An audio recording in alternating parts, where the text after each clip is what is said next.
everyone, welcome to the Honor Club Wrestling Show, or as we'll call it going forward, the HCW Show. My name is RGX, your host as always, flanked by Frozzy and RateWrestle. How are you guys? All good, mate, all good. Just had a productive day and just sat at the computer again for another couple of hours doing this. Joy of joys. How about yourself, Rate? Yeah, I've been good. Yeah, I'm still stressing about buying this house. Just the amount of documents I've had to send this person is unbelievable. Solicitors are asking to make sure I'm not money laundering. You have to go through about like 6 months worth of bank statements as well, don't you? Okay. I'm sending a bank statement from last year for this year just to make sure your funds are building up, and it's like, okay. Yeah. But I'm not money laundering if you're watching this. No, we'll talk about money laundering and tax avoidance later. That would have segued in half. That would have been, wouldn't it? But yeah, good to hear you're both doing good stuff, so that's brilliant. So what we'll do is we'll get straight into the news. Sadly, this will be the last time you might hear this particular jingle, as we are working on something quite cool in the background. But news. So kicking off the news today then, we've got the first kind of big story we touched on in last week's podcast. It was breaking as we were recording. Candice LeRae's contract with WWE has now expired. That was last Thursday there. So obviously Johnny Gargano left back in September. Everyone had thought that Candice LeRae's contract would be extended for inactivity during pregnancy, but I don't believe there's any evidence that occurred. Though speculating it is possible that LeRae asks for there not to be, so that they can focus on their family. Since little Quill was born back in February. So the whole Gargano family is currently free agents. What do you guys think about that? What do you think our next steps will be when she's fit enough to return to the ring anyway? AEW probably. I can't see it going any other way. Say that. I think Impact, a lot of women are going to Impact now as a kind of stop off. Because they've got the freedom of just coming in and doing a few months.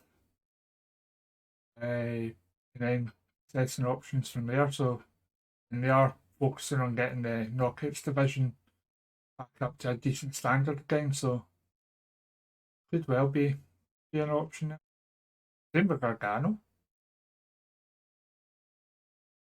Yeah, like I think he'll definitely be AEW. I can see LeRae being AEW as well, because she was big into the PWG scene with the Bucks and stuff like that at that point. Of course, all friends, yeah, like they'll be all over there. She'll be straight in. I forget about that, because they had so many intergender matches. With that person we won't discuss. Yeah, you've got so many Jackson friends. Super kicked her with thumbtack shoe. I remember from one of the shows. Good shout. I didn't even think about that. But yeah, we won't spend too long on that because it's pretty common knowledge by this point, considering it broke on Thursday. Yeah, so we'll break it into another story. This one has also been bubbling away in the background for a while, but when we were joking about money laundering and tax avoidance earlier, Mississippi's Department of Human Services has confirmed that it's filed a lawsuit against 38 people, including WWE Hall of Famer Ted Dibiase and his son Ted Dibiase Jr. The lawsuit is hoping to get around $24 million back in federal funds. Now, it's unclear from this report whether this is relating to tax avoidance or grants offered by state government towards sporting training and events that has been misappropriated. And although not a big name to ourselves over here, I know Brett Favre, former quarterback for one of the big NFL teams, is also named in that suit as well. Now it breaks down that Ted Dibiase Jr. is owed about $3 million. Ted Dibiase Sr. just under $2 million. And even Brett Dibiase, who was always signed to WWE in a developmental deal, also owes $824,000. So that's nearly like maths, 3 million between 6 million between the three of them by the time you factor in legal fees. So the $1 million man has a few million to pay out by the look of it. He'll be the $1,000 man soon. He'll have literal tens of dollars. It's sad, isn't it? Obviously, the details of the suit are like very private. I've not had a chance to do some serious digging in this. Just going off of what's reported by Wrestle Talk.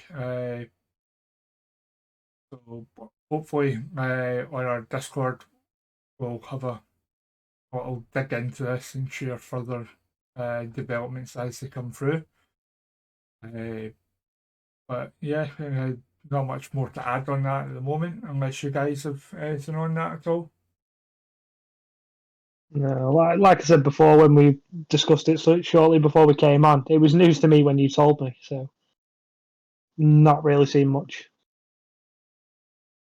So, Roman Reigns has recently signed a extension to his contract, which comes with more limited dates. Speculation of Mania is running wild that the Call of Hollywood's coming, especially given that Nick Khan himself back when he gave that interview to Ariel Helwani back in March, said that he was really hoping Roman Reigns would become the next crossover star and do more work in Hollywood, especially after Hobbs and Shaw came out. But it's always speculation at the moment. But fueling that is the fact that WWE have pulled all advertising for Roman Reigns for any house shows and TV tapings, specifically SmackDown TV tapings, throughout the months of July and August on the website. Now, given he is arguably the company's biggest star, I say arguably, I don't think you can argue that. His advertising is very limited. The only shows being that he's on the advertising posters for are Money in the Bank and SummerSlam. So it could well be during that time it's a Raw opponent that he's going to be facing. He's just not going to be in SmackDown. But given how bereft of main event stars there are on SmackDown at the moment, that is not a good sign, and Fox might well be deeply unhappy by this turn of events. We'll just put it that way. What do you guys think? Yeah, look, he's going to be a big star in Hollywood. You can tell he's got that look. Like his promos have got even better in the ring, so like acting wise, I think he could cross over very well. He's just got that look, and obviously he deserves the kind of limited dates now because he's been carrying WWE for the last few years on his back. Like it's been a bit of a crap show for everyone else, but Roman Reigns has been the highlight of it for the last few years. So it's fair enough. Yeah, he's got the look though, as my wife calls him. He's a discount Jason Momoa, like Jason Momoa from Wish. I think it's the opposite way. He's a discount Roman Reigns. Either one. I have to stress that's my wife's opinion, not mine. He's a very good looking dude who can obviously do well in Hollywood if that's the path he decides to go on, I think. But what do you think, Ray? Frozzy, do you think he'll still be on TV, or do you think he'll be off TV completely during that time? if he's serious about crossing over, then he's not going to be on TV. But I don't know if I'm with you and that he'll make the crossover seamlessly. I mean, we've seen people try and do it. Like even Austin tried to do it, and he was mint promos and stuff like that. And his Hollywood career never took off. It's good in Expendables. He was also in The Condemned, which is one of my favourite films ever. What a film! Mate, to be fair, I enjoyed that because Vinnie Jones was in it as well. And Damage. Just a good film. Yeah. And then he Longest did.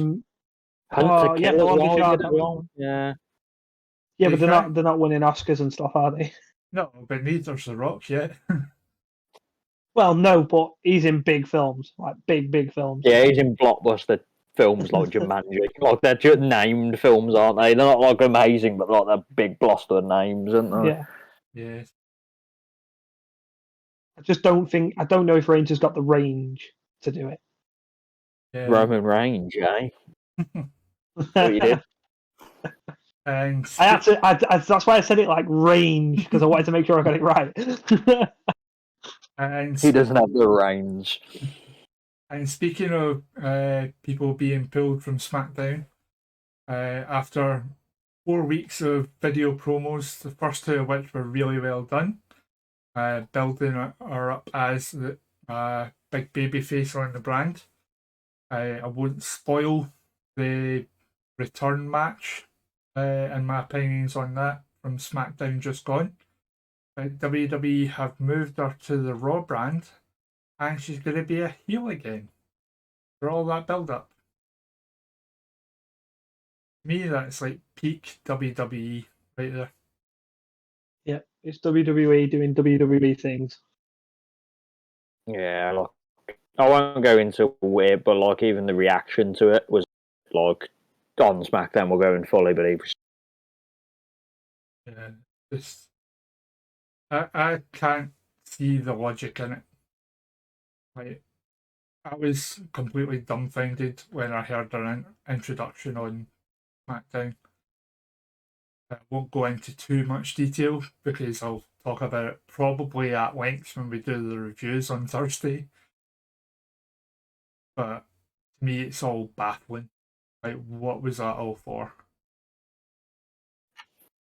It doesn't make any sense. I was enjoying the stuff that they were doing, and I wanted to see where that went. Like, if you start something, finish it. Don't just end it out of nowhere. Oh, we know that could have been the finish. Like, yeah, they got a bit hammy by the end, but like she was using real life experiences. Yeah. And the heel turn wasn't even, I got you. The heel turn was just getting a weird intro from the ring announcer.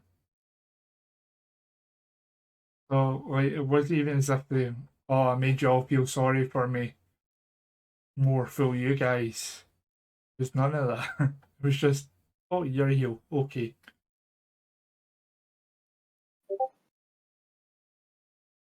I was not impressed with that.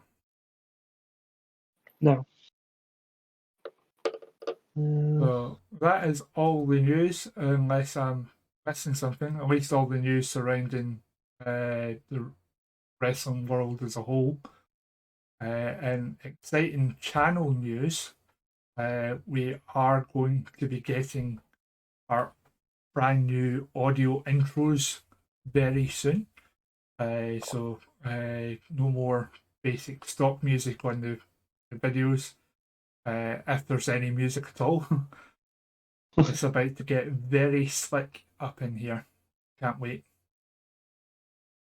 Gonna be good stuff. And I'm singing the intro. I'm singing the intro, which is what no one was realising. I'm the guy. Voice of an angel. HWC, I spelled it the wrong way. I was going to say you even did it wrong.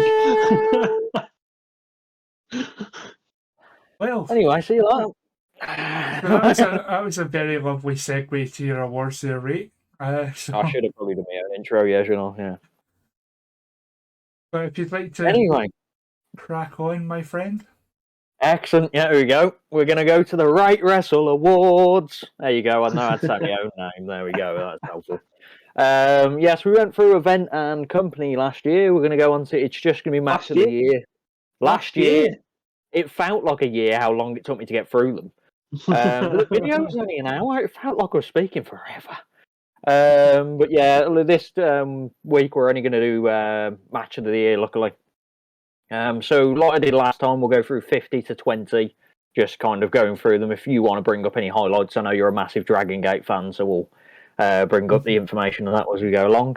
So you know the problem. You know the problem we've got with this list. So I mean, at number 51, Sami Zayn versus Johnny Knoxville. Honourable mention. That's something at least, even if it's Yeah. wrong. I won't change my opinion. But yeah, so we'll break it down then. So at number 50, we got Dragon Gate Kobe Pro Wrestling Festival Day 2, which was Doyoshi versus RED, which is BBX Hulk and Ita. Glad you both liked it.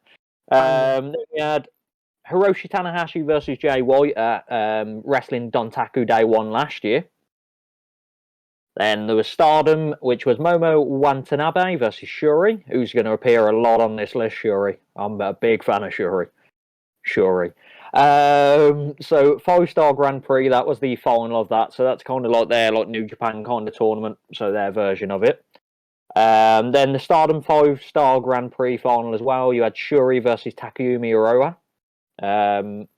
Then this will be a cool one. You haven't seen it, but it's a cool. It was the PFW that had the Colby Carino's 25th anniversary show, and it was Colby Carino versus Steve Carino, which is a really cool matchup. It was just really fun, and it was proper dark. Like Steve Carino kicked the crap out of his own son, which is what I wanted to see. Then you had Noah Victory Day 6, which was Katsuhiko Nakajima versus Kenoi. Then it was Noah Demolition Stage in Funako, which is Katsuhiko Nakajima versus Maso Tanaka. Then we had Alex Colon versus Atticus Kogar in the Tournament Survival for GCW, and that was in at number 43. Number 42 was Dragon Gate's Kobe Pro Wrestling Festival Day 1, which was KZY versus Shun Skywalker, which is a fantastic name. So that rounds up to 41, which was G Raver versus Jimmy Lloyd, which I brought up a few of the information at last week. Then this is a match you might have seen. We're getting to ones where we might be able to discuss it a bit, which was Impact Slammiversary Kenny Omega versus Sami Callihan. Good match. I think I did see that actually. There we go. Let's discuss this a little. Yeah, it was a very good match. Yeah, I think I enjoyed it. You're going back a bit now for me to remember that, but yeah, because that was probably middle 2021. Yeah, when Kenny just won the Impact title, and that was what I thought Sami Callihan was going to win the title back, but no, Omega. They had a banger match and then Omega won. I'm pretty sure I predicted Omega just to go against the status quo. Yeah, and everyone thought Callihan was winning it, and I was just like, well, no. So yeah, that was around at 40. Then 39 was the Best of the Super Juniors Day 4, which was El Desperado versus Hiromu Takahashi. 38 was New Japan Pro Wrestling's Wrestle Kingdom Day 1, which was Okada versus Takaji. Then 37 was Day 2 of Wrestle Kingdom, which was Okada versus Will Ospreay, so he was having a good time, good old Okada. Noah New Year's was Go Shiozaki versus Katsuhiko Nakajima again, so he's in there for the third time already. Number 35 was WWE's NXT UK, which was just a normal show, which was Kaylee Ray versus Meiko Satomura, which was just a all-out brawl. Like, I don't know if you've seen much of Meiko Satomura. I think we discussed it a bit last week, but she's just she's brilliant. Yeah. And obviously, Kaylee Ray, she's not known now, but she was known as Kaylee Ray at that point, so I'm not calling her. She was brilliant as the NXT UK champion at the time. It was just an all-out brawl match with Satomura kicking the crap out of Kaylee Ray, but Kaylee Ray had the perfect heel moves on it. Very good matchup. That was followed by a Stardom World Climax, which was number 34, which was Julia versus Shuri.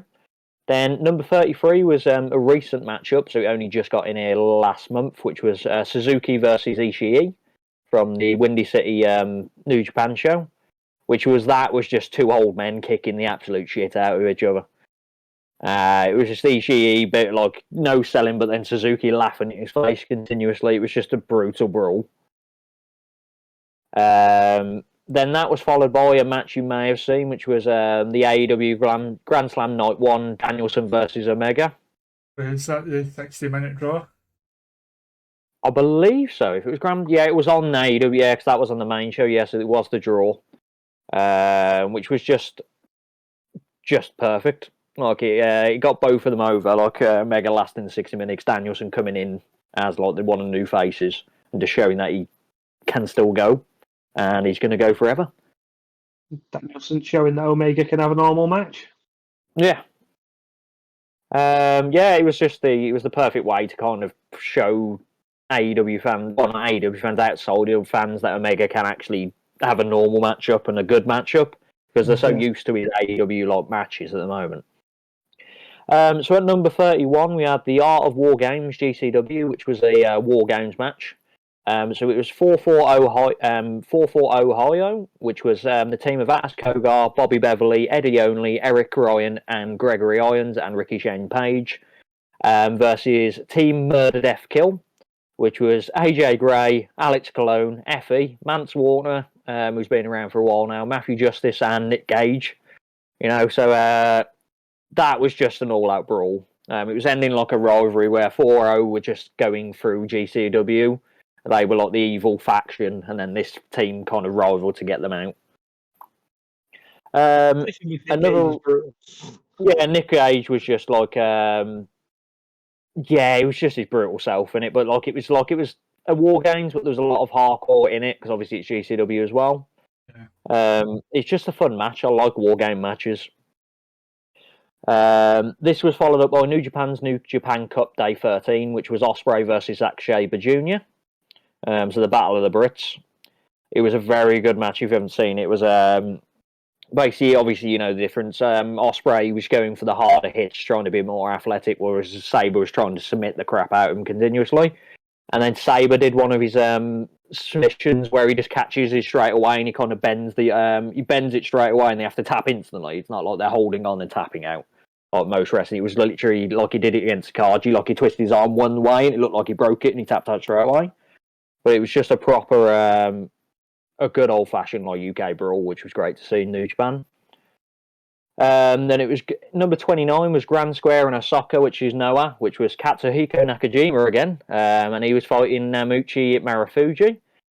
So then it was New Japan's G1 Climax Day 3, which was Takaji versus Zack Sabre Jr., which I think that literally is what I've just discussed. So that was the match where it ended with he caught him in an armbar. But like a standing armbar, like Takaji, do you know where he's about to lift you for a power bomb? That kind of armbar, but he twisted it the wrong way and he instantly like flipping super tapped. But that Sabre Jr. was on a run of his life at this point as well. Like every match was a banger.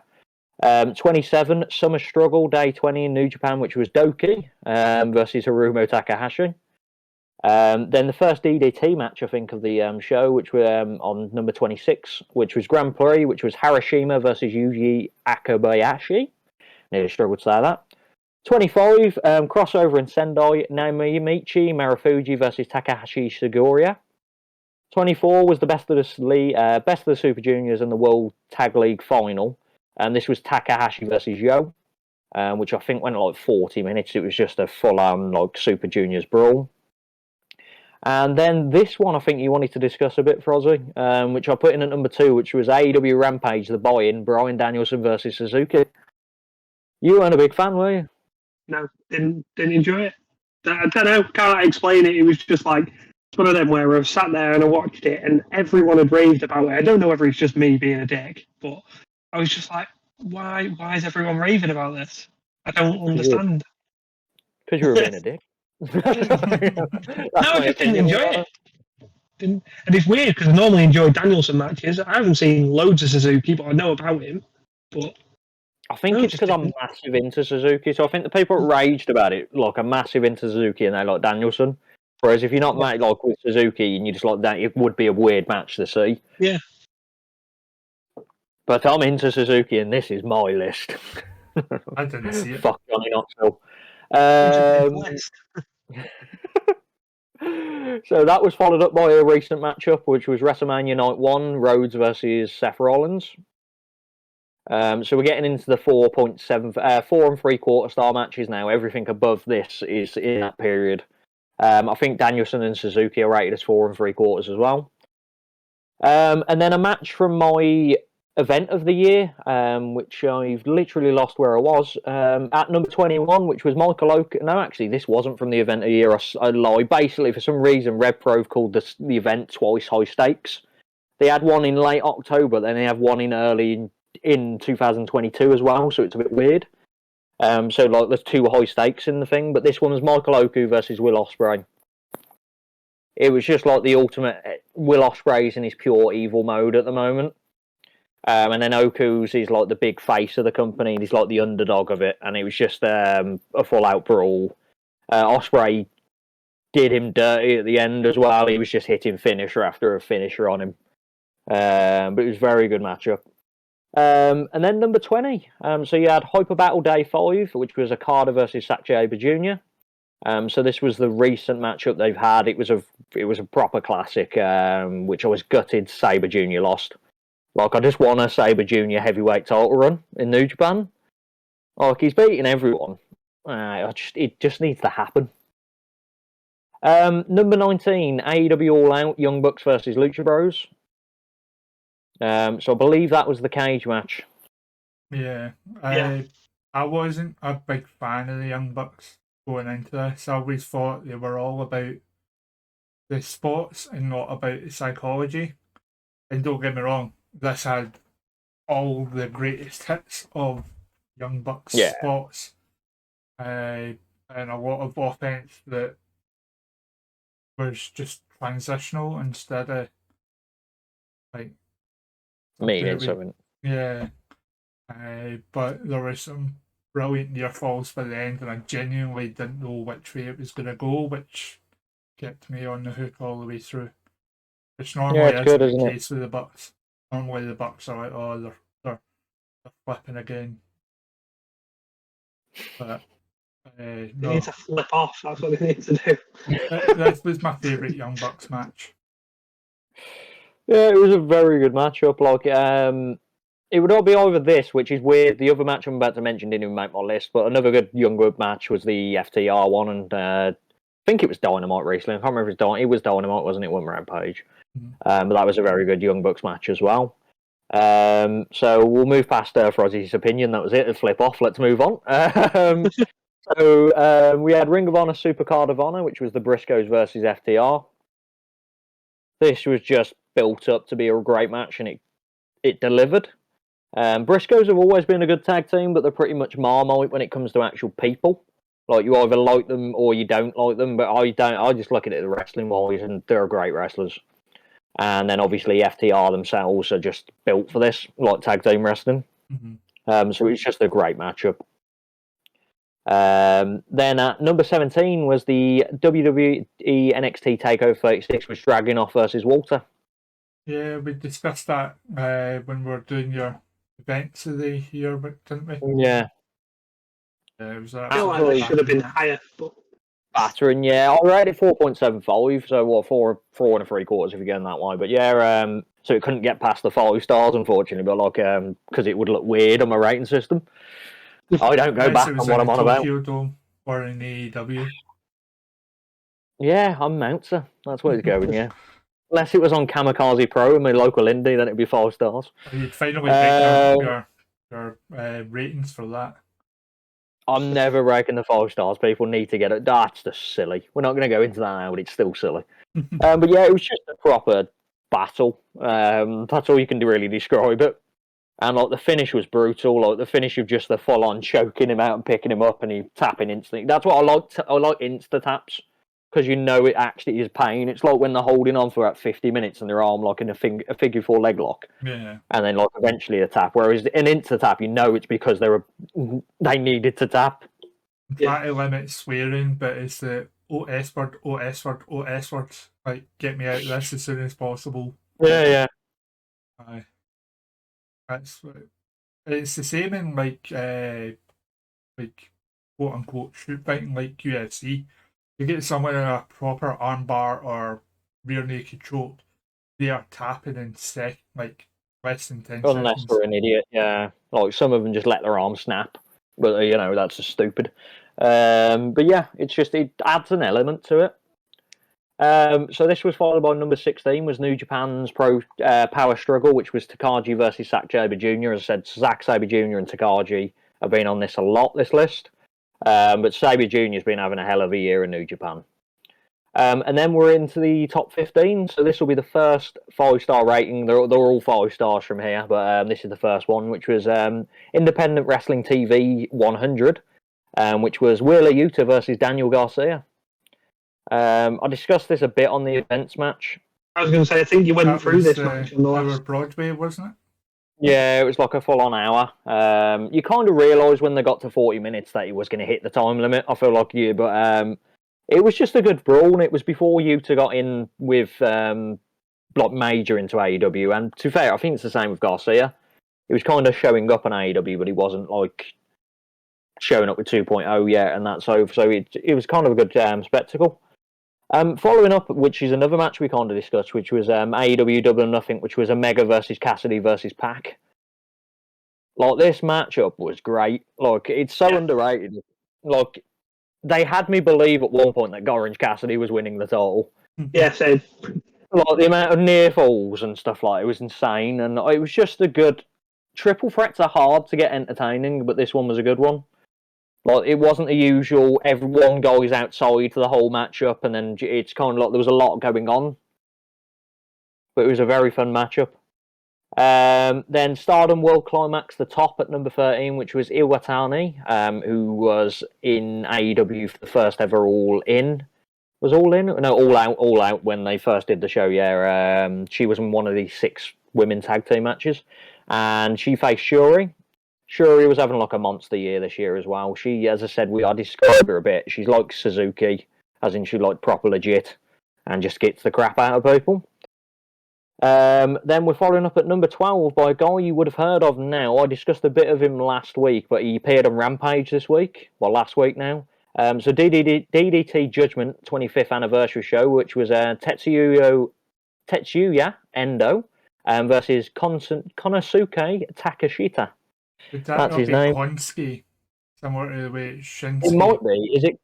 It could be. I just thought because the O was there, it might be Konosuke, but it can be Konsuke. I'm going purely off the way that Jay Lethal addressed him on Rampage.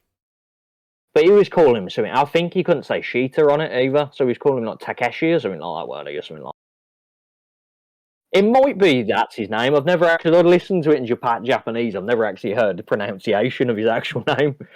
So that could be it. But like, he's just a beast of a man. Have you watched Rampage this week? Yes.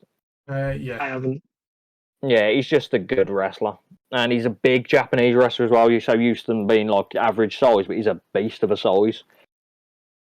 But yeah, it was great a matchup.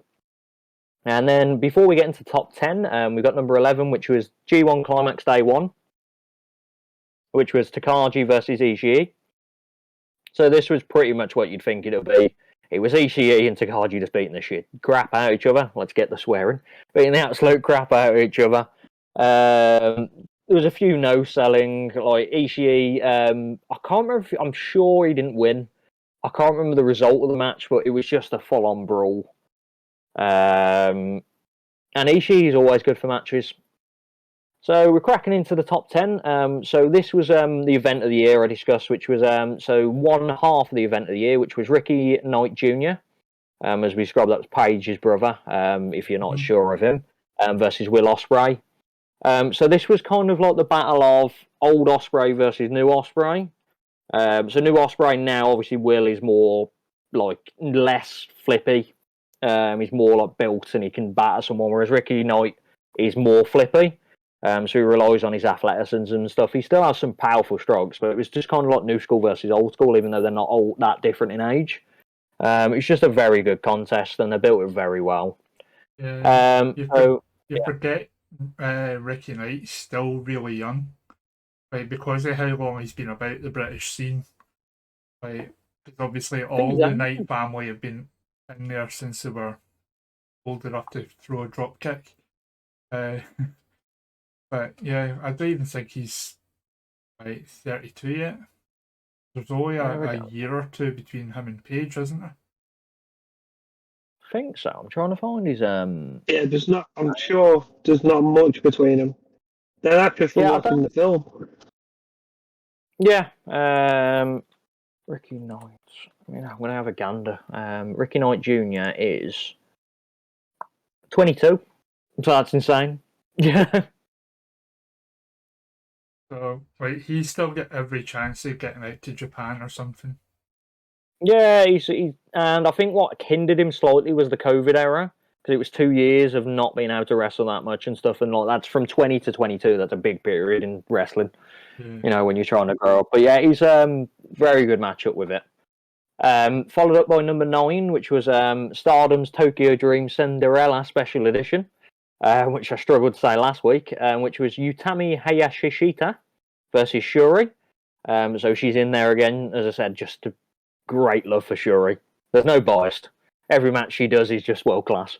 Then the highest rated AEW match that I've got here, I'm just going to quickly pan up just to make sure there's nothing above it. Yeah, oh no, I'm skipping like 2 matches here, Jesus Christ. Then we got Kawasaki Go at number 8, which was Masa Tanaka, the ECW legend, versus Suya Guria, who was like a New Japan, like he's just a Japanese kind of legend. He was the guy that was unfortunately involved in the Otani incident recently. But he's all been around, he's just a beast of a guy. This week it's just an all-out brawl, just hard-hitting men kneeing the crap out each other, like lariats. It was just what you want to see in Japan. And then this was followed by number 7, which was Stardom Dream Queendom, which was Utami Hayashishita versus Shuri. Once again, that match. So they had 2 5-star matches for me this year. Like they just get time, which is good.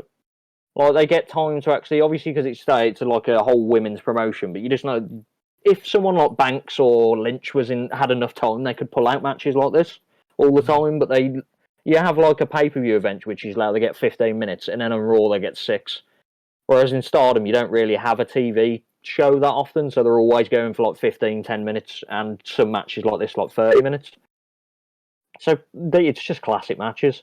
So yeah, as we're discussing now, the highest rated AEW match I had on the list, which is Winter is Coming, Adam Page versus Bryan Danielson. Yeah. Which was my favourite match from this year. Yeah, I enjoyed it. Certainly Adam Page's best match of his career, in my opinion. Although admittedly I haven't seen a huge amount of his New Japan run. But from what I understand, he was quite often mid-card in New Japan. Yeah, he never reached the heights. Adam Page, I feel like we're discussing it more, but I feel like they were going to give him the title no matter what, and they didn't change the opinion. Like they were booking it 2 years ago, and then they didn't pull the trigger, and it's just there now. But yeah, this was his best match. Danielson it's the same with Kenny Omega. He had a Danielson match rather than a Page match, which kind of proved it. And they said Danielson got the best out of both of them. So in at number 5, Noah the Best, which was Katsuhiko Nakajima again versus Kenoi. So this is, without kind of going into detail, they're both from the same team, which is called Congo. It's kind of like Keno's the leader of the group, but he's like Katsu Nakajima was the champion at the time, so it was a weird dynamic. So like I'm trying to think like if when the Triple H Orton thing, so Triple H was the leader of the group, but Orton was the champion. Yeah, it was that kind of, yeah. Or was it like The Rock and Farouk when Rock was IC champion? Yeah, which is weird because I'm reading his book recently, The Rock's. I'm reading it as we speak, and that was one that the chapter have just gone past. But yeah, it was a weird dynamic. But it was just a very good match because it was kind of like prove yourself match, so they were beating the crap out of each other continuously. Nakajima's more of a striker as well, like his kicks are insane. His finish is like a brainbuster. Kenoi as well is just pure kicks, and it was just a fantastic matchup. Number 4, which was another match from the event of the year, so that's the reason it's rated so highly for me, which was Rev Pro's High Stakes, which was Aussie Open, which I don't know if you've seen much of Aussie Open. No, I don't recognise either team, if I'm honest. Nope. Yeah, Aussie Open. They obviously, as you know from the name, they're from Australia. They kind of came into prominence in the UK, and now they're in New Japan. They're in Will Ospreay's United Empire. So Cole Fletcher's like a lankier guy with a bit of power, but Mark Davis is kind of like your Walter build, like but more not like how he used to be, more athletically kind of built. So they're kind of like powerhouses, and then Destination Everywhere was Michael Oku, which I discussed previously, and a guy called Connor Mills. So 2 up and comers. It was just an all out brawl. Sorry, was Connor Mills not the guy that was sponsored by Wrestle Talk? He might have been, yeah. He's like, oh no, I'm thinking Callum Newman. I think they were the same. No, yeah, sorry, that doesn't matter. Yeah, I was trying to think because he was in a tag team. I'm sure it might have been with Callum Newman. But yeah, once again, it was just a fun matchup. Like there was near falls everywhere. There was a bit of like a build of like Aussie Open with a bit of dicks because at this point I think they were with they already got announced with the United Empire. So it was just kind of like Will Ospreay's group against Michael Oku, who despises Ospreay, and it was just a fun matchup. Number 3, so we're getting into the top 3 now. So I don't feel like I spoke as much this week, which is nice. So New Japan Wrestle Grand Slam in Tokyo Dome, which was Tanahashi versus Takaji. It was the ace of New Japan, just like it was just a classic Tanahashi match, and Takaji was just on a roll at this point. Like every match he was having in a main event scale was just bangers. Like he's just a fantastic wrestler, and it's took this last couple of years for people to notice the matches he has. Well, he was always known as the John Cena of New Japan, wasn't he?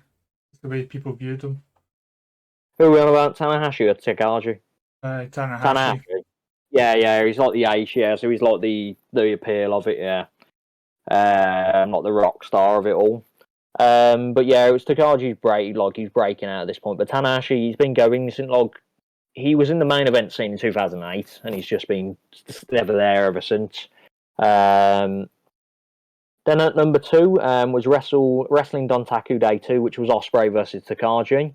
So he said Takaji's had a monster year, so has Ospreay, to be fair. Ospreay kind of had to go away to travel the world because of Japan being difficult to get into. But this was just another one. It was kind of like Ospreay, like Takaji's more of the power, but Ospreay had to kind of match him, but he had to use this athleticism as well. There were so many near falls, and it was just Ospreay as the heel champion at the time as well. Mm-hmm. And then the drum roll for my my match of the year, which was DDT Duoi Grand Prix in Otoku, which was probably the best pronunciation you're going to get from me all day. Which was Yuji Okabayashi versus Konsuke. We're going to go with that because that does sound right now you said it. Takashita. This was just 2 big guys beating the absolute hell out of each other. Like there was one part of the match where Okabashi's got him up in the torture rack, and he's just got a cut on his head, and it just starts bleeding, like one drip down his head because he's straining so much, and it's just pouring down. And like Okabayashi's he's lariats. He's just muscle. He's just like when you see a Japanese guy, but it's just like that. He's that kind of. He's just an absolute banger of a match. Just people back. Like, if you can go 30 minutes and just batter the shit out of each other. Oh, it was classic. But yeah, so that's my match of the year. Now let's discuss Sami Zayn versus Johnny Knoxville to get it over with. Real number 1 now. Here we go, at 0 in my list. There you go. It's the number 1 in our hearts. Your heart. Definitely. Yeah. No. So, what have you got in store for us next week then? Next week, we're going to go through. It's a combined list I do because we're going to have wrestle. It's basically tag teams and stables. Because tag team wrestling, like what I do is you have to have at least 10 matches to qualify. Out of the database I've got, and you know how much of my wrestling I've watched, I had to drop the qualification down to 5 matches so you could qualify. Right. It's because, like, for example, there's so many 8-man tag matches where I don't count them, like, unless it's an actual faction. But then you have, like, the Young Bucks teaming with Jurassic Express, which I don't class that as a tag team because it's individuals, you know. So there's not enough tag team wrestling where it's just the tag team or just the faction. So yeah, I had to get a top 50, I had to drop it down to qualify in 5 matches in a whole year, which is insane. But yeah, so that'll be what we'll be going through next week. So, of course, on Thursday, we have our normal review show where we'll be covering all the wrestling from the week, including Backlash. We toyed with the idea of giving it its own show, but I feel it's better we keep all the reviews together. And I think we'll be back on camera. I think people like seeing our faces. Judging by the views, you mean? I wasn't saying that. I'm just saying the demand for our faces is there. So let's give the fans what they want. I've seen a comment saying that we needed to do it. So yes, give the people what they want. Is that what we're gonna do? You know? Indeed. Best for business, mate.